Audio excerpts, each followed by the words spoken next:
Muito obrigado, senhor presidente. Queria cumprimentar o ministro da Defesa, general Joaquim Silva e Luna, tenente brigadeiro Nivaldo Rossato, o almirante de esquadra Eduardo Leal Ferreira e o general do Exército Paulo Humberto de Oliveira.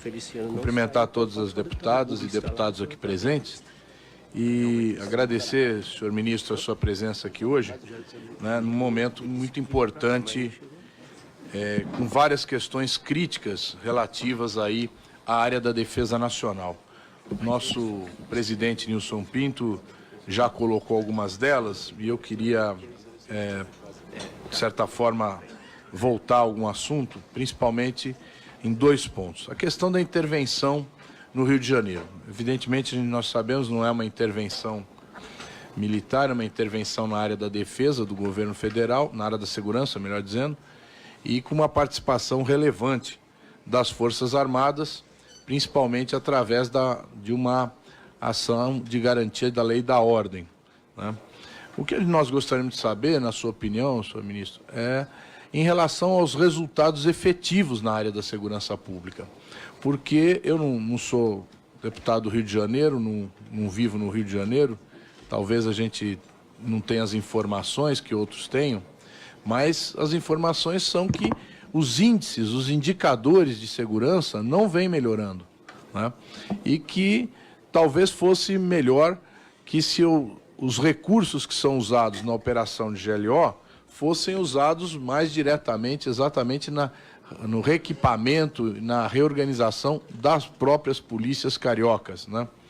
Então, o que nós gostaríamos de saber na sua avaliação, qual é o resultado efetivo, quais são os resultados, os indicadores de que vai havendo algum tipo de melhora na segurança pública do Rio de Janeiro. Porque nos preocupa muito o uso frequente desse expediente de GLO.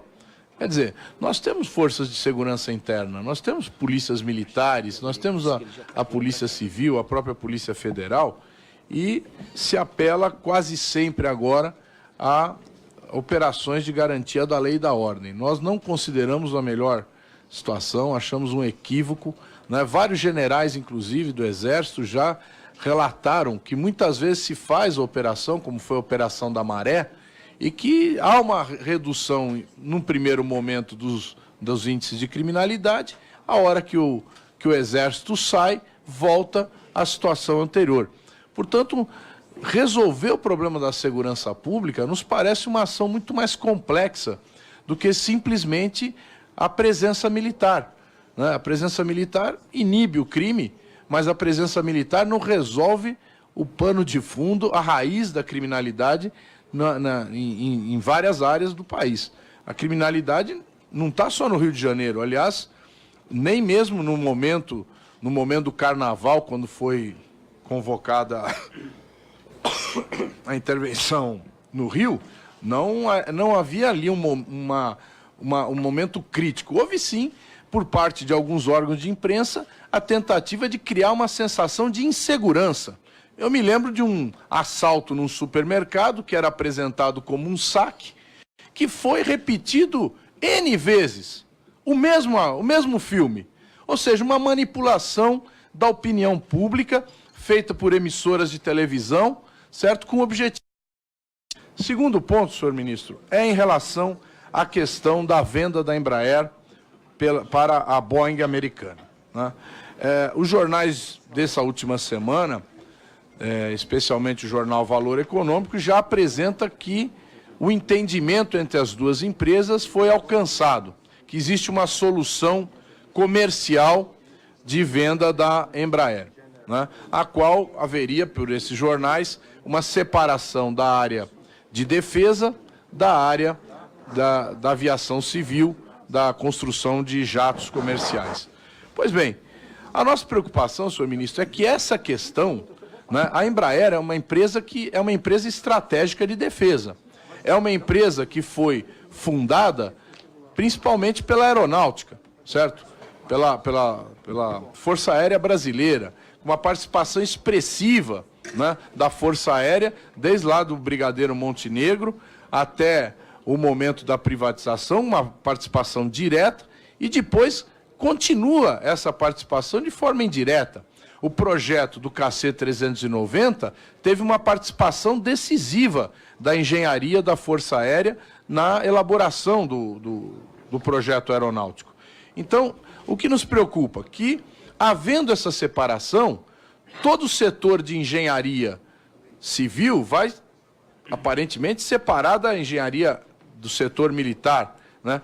E a sinergia que existe entre esses dois setores, ela é fundamental para os projetos avançarem. Havendo a separação, no nosso modo de ver, vários projetos vão ser descontinuados, né? Também do ponto de vista financeiro, nós sabemos que existe uma dificuldade financeira, principalmente, o senhor apontou, a emenda constitucional 95, ela é um garrote no orçamento das Forças Armadas. Ela tem que ser revogada. Foi um erro, e muitos dos que votaram a favor da emenda constitucional 95 hoje reconhecem esse erro, porque nós vamos impedir que o orçamento atenda aos projetos, não só da defesa, como projetos de expansão de universidades, de saúde e outros, né? Então, nós achamos que vai haver uma dificuldade de sustentação dos projetos de defesa, né? E isso seria muito melhor equilibrado se nós continuássemos tendo uma Embraer só, né? Uma Embraer que tivesse também um desenvolvimento na área comercial civil. Bom, sem dizer que vários projetos a Embraer participa, né? O KC-390, o FX2, que é um acordo com a Gripen, né, a Saab, que nós não sabemos o que vai acontecer, quer dizer, como é que vai ficar esse acordo, né? Vai provavelmente ter uma revisão do acordo com perda de transferência de tecnologia, porque como vai ser feita a transferência de tecnologia para a Embraer, né, como é que vai funcionar isso? A questão da defesa aérea e de controle aéreo, que hoje a maior parte dos equipamentos e softwares são fornecidos pela ATEC, que é uma empresa subsidiária da Embraer, né? Então, a nossa defesa aérea, o nosso controle do espaço aéreo tem muito a ver exatamente com a Embraer. E o próprio SISFRON, o Sistema de Defesa de Fronteiras, onde a Embraer é participante, é contratada para a implantação de sistemas de radares e de controles. Portanto, o senhor falou aqui do acordo de salvaguardas tecnológicas, presidente Nilson Pinto. Os Estados Unidos, ele preserva o seu conhecimento, ele busca manter o seu conhecimento, né? Ele não transfere, não permite que haja transferência. Ai de quem queira utilizar qualquer compra com a Boeing para transferir para algum país que os Estados Unidos discorde da transferência. Nós mesmos fomos vítimas disso, quando nós tentamos vender equipamentos para a Venezuela, que foi vetado pelos Estados Unidos. Então, nós temos que fazer acordo de salvaguarda tecnológica com os Estados Unidos, né? E para que eles mantenham os conhecimentos e a propriedade intelectual deles, e, ao mesmo tempo, nós oferecemos de bandeja ao nosso conhecimento, o nosso desenvolvimento tecnológico. Então, não existe coerência da nossa parte nisso, da parte do governo brasileiro. O governo brasileiro não pode aceitar essa venda da Embraer. É um crime de lesa pátria.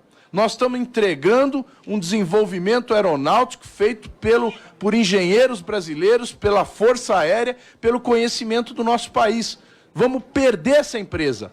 Vamos perder uma empresa estratégica, a terceira empresa de aviação do mundo, certo? Que, evidentemente, pode ter... vamos ter ganhos comerciais. A Embraer pode crescer. Mas a política do presidente americano Donald Trump é de levar a produção para os Estados Unidos, para gerar emprego nos Estados Unidos. E a própria Embraer, só um pouquinho, senhor presidente, a mais, eu gostaria de concluir esse raciocínio. A política que a própria Boeing falou é de renovar o seu quadro de engenheiros com os engenheiros brasileiros. Então, os engenheiros brasileiros serão transferidos para os Estados Unidos. E quem vai garantir que a produção das aeronaves não vai ser transferida também em daqui 2 ou 3 anos? Então, isso nós não podemos aceitar, essa venda da Embraer para a Boeing. Isso tem que ser vetado pelo governo brasileiro. Muito obrigado, senhor presidente. Muito obrigado, senhor ministro.